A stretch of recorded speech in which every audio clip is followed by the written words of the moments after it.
누가복음 8장. 예수님과 함께한 여자들.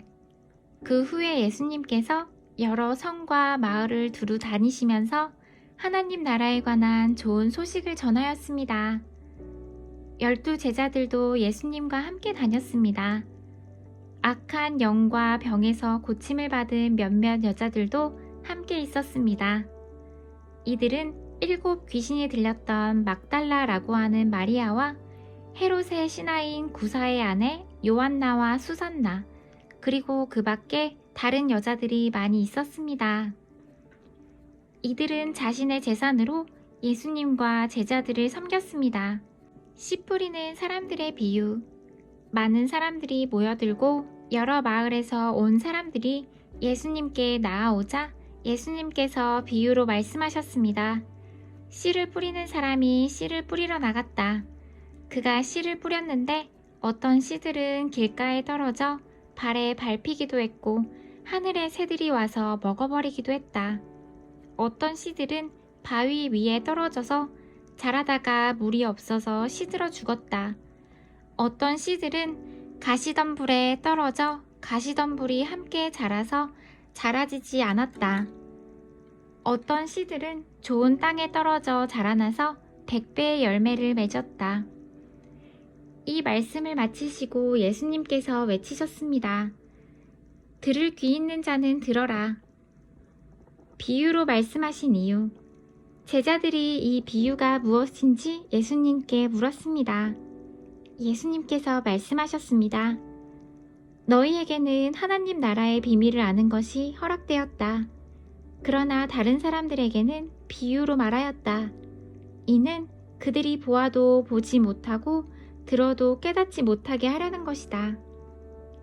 씨 뿌리는 사람의 비유를 풀어주심. 이 비유는 이것이다. 씨는 하나님의 말씀이다. 길가에 떨어진 것은 하나님의 말씀을 들었으나 마귀가 와서 그 마음에 있던 말씀을 빼앗아간 사람들이다. 이들은 믿지 못하여 구원을 받지 못한다.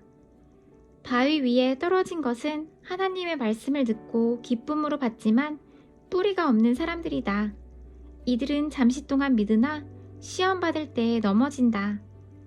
가시덤불에 떨어진 것은 말씀을 듣지만 살아가는 동안 재물에 대한 염려와 인생의 향락에 사로잡혀 열매를 맺는 데까지 자라지 못하는 사람들이다.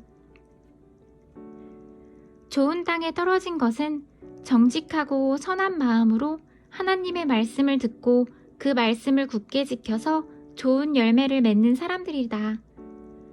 등불은 등잔 위에. 그 누구도 등불을 켜서 그것을 그릇으로 덮어두거나 침대 밑에 두지 않는다. 등불은 등잔 위에 놓아 들어오는 사람들이 그 빛을 보게 한다. 감추어진 것 중에 드러나지 않을 것이 없고 비밀 가운데 밝히 알려지지 않을 것이 없다. 그러므로 너희가 듣는 것을 조심하여라. 가진 사람은 더 많이 받을 것이고 가지지 못한 사람은 가졌다고 생각하는 것마저 빼앗길 것이다. 예수님의 진정한 가족. 예수님의 어머니와 동생들이 예수님께 왔습니다. 그러나 많은 사람들 때문에 예수님께 가까이 갈 수 없었습니다. 어떤 사람이 예수님께 말씀드렸습니다. 선생님의 어머니와 동생들이 밖에 서서 선생님을 만나 뵙기 원하십니다. 예수님께서 사람들에게 대답하셨습니다. 내 어머니와 형제들은 하나님의 말씀을 듣고 그대로 행하는 사람들이다. 풍랑을 잔잔케 하심. 어느 날 예수님께서 제자들과 함께 배에 오르셨습니다. 예수님께서 말씀하셨습니다. 호수 건너편으로 가자. 그래서 그들이 떠났습니다. 가는 동안 예수님은 잠이 드셨고 사나운 바람이 호수로 불어닥쳤습니다. 배에 물이 가득 차서 위험에 빠졌습니다. 제자들이 예수님을 깨우며 선생님, 선생님, 우리가 죽습니다. 라고 말했습니다. 그러자 예수님께서 일어나셔서 바람과 성난 파도를 꾸짖으셨습니다. 그러자 그 즉시 바람이 멈추고 호수가 다시 잔잔해졌습니다. 예수님께서 제자들에게 말씀하셨습니다. 너희의 믿음이 어디 있느냐? 제자들은 두렵고 놀라서 도대체 이분이 누구시길래 바람과 물에게 호령하시고 바람과 물이 이분에게 순종하는가? 라고 서로 말하였습니다. 군대 귀신을 쫓아내심. 예수님과 제자들은 갈릴리 건너편 거라사 사람들의 마을에 닿았습니다.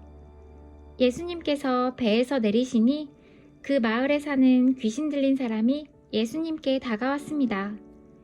그는 오랫동안 아무것도 잊지 않았으며 집에서 살지도 않고 무덤에서 살고 있었습니다. 그는 예수님을 보고 소리를 지르며 예수님 앞에 엎드렸습니다. 그리고 큰 소리로 말했습니다. 가장 높으신 하나님의 아들이신 예수님, 당신이 저와 무슨 상관이 있습니까? 제발 저를 괴롭히지 마십시오. 이는 예수님께서 더러운 영에게 그 사람에게서 떠나라고 명령하셨기 때문입니다. 더러운 귀신이 그 사람을 여러 번 사로잡았기 때문에 사람들은 쇠사슬과 쇠고랑으로 그를 묶어 감시하였습니다. 그러나 그는 쇠사슬을 끊고 귀신이 이끄는 대로 광야로 뛰쳐나가곤 하였습니다. 예수님께서 그에게 물으셨습니다. 너의 이름이 무엇이냐? 그러자 그가 대답했습니다. 레기온입니다. 이는 많은 귀신이 그에게 들어갔기 때문입니다. 귀신들은 예수님께 자신들을 지옥으로 쫓아내지 말아달라고 간청하였습니다. 그때 언덕에는 많은 돼지떼가 풀을 먹고 있었습니다. 귀신들은 예수님께 자기들을 그 돼지떼에게 들어가게 해달라고 간청하였습니다. 예수님께서 그렇게 허락하셨습니다. 그러자 귀신들은 그 사람에게서 나와 돼지 떼 속으로 들어갔습니다. 순간 그 돼지들은 비탈을 내리달아 호수로 들어가 빠져 죽었습니다. 돼지를 치던 사람들이 일어난 일을 보고 도망쳐 이 사실을 성과 마을 사람들에게 전하였습니다. 사람들이 일어난 일을 보려고 예수님께 다가갔습니다. 그리고 귀신이 나간 사람이 옷을 입고 제정신으로 예수님 발 앞에 앉아 있는 것을 보았습니다. 그들은 두려운 생각이 들었습니다. 이 일을 목격한 사람들이 귀신 들린 사람이 어떻게 온전하게 되었는지를 사람들에게 말해주었습니다. 거라사와 그 주변에 사는 모든 사람들이 예수님께서 자기들로부터 떠나줄 것을 간청했습니다. 이는 그들이 무서움에 사로잡혔기 때문이었습니다. 그래서 예수님께서 배를 타고 돌아가셨습니다. 귀신이 나간 사람이 예수님을 따를 수 있게 해달라고 예수님께 간청하였습니다. 그러나 예수님께서 그를 돌려보내며 말씀하셨습니다. 집으로 돌아가서 하나님께서 너에게 하신 일에 대해 사람들에게 말해라. 그래서 그는 모든 마을을 다니며 예수님께서 자기에게 얼마나 큰 일을 행하셨는지에 대해 전파하였습니다. 야이로의 딸과 예수님의 옷을 만진 여자. 예수님께서 돌아오시자 많은 사람들이 예수님을 환영하였습니다. 이들은 예수님을 기다리고 있었습니다. 야이로라는 사람이 앞으로 나왔습니다. 그는 회당장이었습니다. 그가 예수님의 발 앞에 엎드려 자기 집으로 와주실 것을 간청하였습니다. 야이로에게는 12살 된 외동딸이 있었습니다. 그가 죽어가고 있었습니다. 예수님께서 야이로의 집으로 가시는데 많은 사람들이 예수님께 바짝 붙어서 밀어댔습니다. 그 중에는 12년 동안이나 혈루증을 앓고 있던 여자가 있었습니다. 의사에게 많은 돈을 썼지만 그 누구도 그 병을 고칠 수가 없었습니다. 그가 예수님 뒤로 와서 옷깃을 만졌습니다. 그러자 즉시 피가 그쳤습니다. 예수님께서 말씀하셨습니다. 누가 나를 만졌느냐? 사람들은 모두 만지지 않았다고 말하였습니다. 베드로가 말했습니다. 선생님, 많은 사람들이 에워싸면서 밀어대고 있습니다.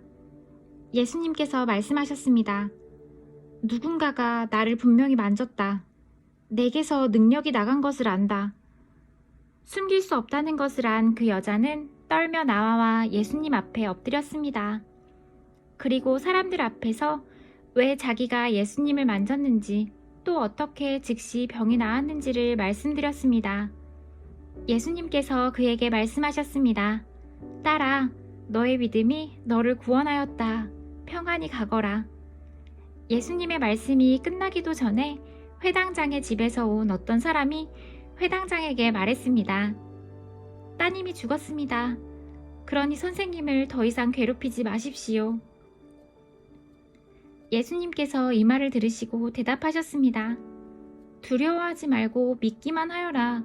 그러면 살게 될 것이다.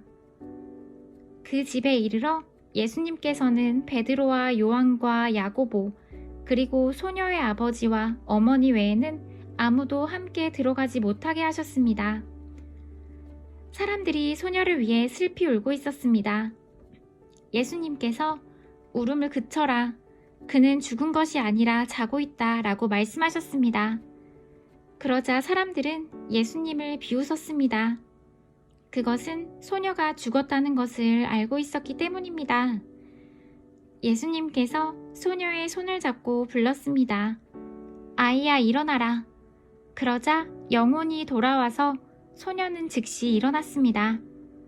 예수님께서 그에게 먹을 것을 주라고 명하셨습니다. 그 소녀의 부모들은 놀랐습니다. 그런데도 예수님께서는 일어난 일을 아무에게도 말하지 말라고 지시하였습니다.